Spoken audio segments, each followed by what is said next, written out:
கர்த்தர் இந்த நாளிலே உங்களுக்கு நல்ல வருமானத்தை தருவார். ஒருவேளை எனக்கு பலகீன சுகவீனம் இருந்ததுன்னா கர்த்தர் சுகத்தை தருவார். எல்லாவற்றுக்கும் மேலாக தேவ ரட்சிப்பின் கரம் உங்கள் மேலே அமரும். கண்களை மூடலாமா?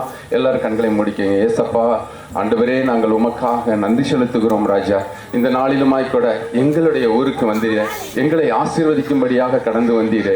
எங்களுக்காக நீர் சிலுவையில் அடிக்கப்பட்டு ஆண்டவரே 3ஆம் நாள் உயிர் தெழுந்து உயிரோடு இருக்கிறீர். என் மீறுதல் நிமித்தம் அடிக்கப்பட்டு என்னுடைய அக்கிரமத்தின் நிமித்தம் நொறுக்கப்பட்டு எனக்கு சமாதானத்தை உண்டு பண்ணுகிற ஆக்கினை உண்மையில் வந்தது என்று பார்க்கிறோம் ராஜா. இந்த நாளிலும் கூட எங்களுக்கு ஒரு நல்ல சுகத்தை கொடுப்பீராக.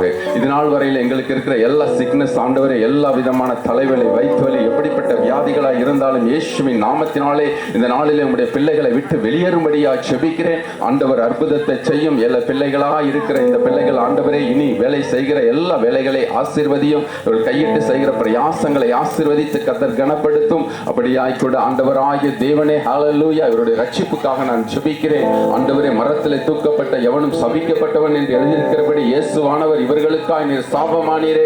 இப்பொழுது இந்த பிள்ளைகளை ரட்சியும். உம்முடைய ரட்சிப்பின் வல்லமையை தாரும். ஒருவரும் கெட்டு போகாதபடி கர்த்தர் இவர்களை ரட்சித்து உம்முடைய பிள்ளையாக மாற்றி ஆசீர்வதித்து அற்புதங்களை செய்யும். நீர் செய்த எல்லா நன்மைகளுக்காக உமக்கு ஸ்தோத்திரம். ஆசீர்வதியும், அற்புதங்களை செய்யும். இயேசு கிறிஸ்துவின் நாமத்தில் ஆசீர்வதித்து ஜெபிக்கிறேன் எங்கள் நல்ல பிதாவே. ஆமென். தேங்க்யூ. அடுத்ததான் ஜேக்கப்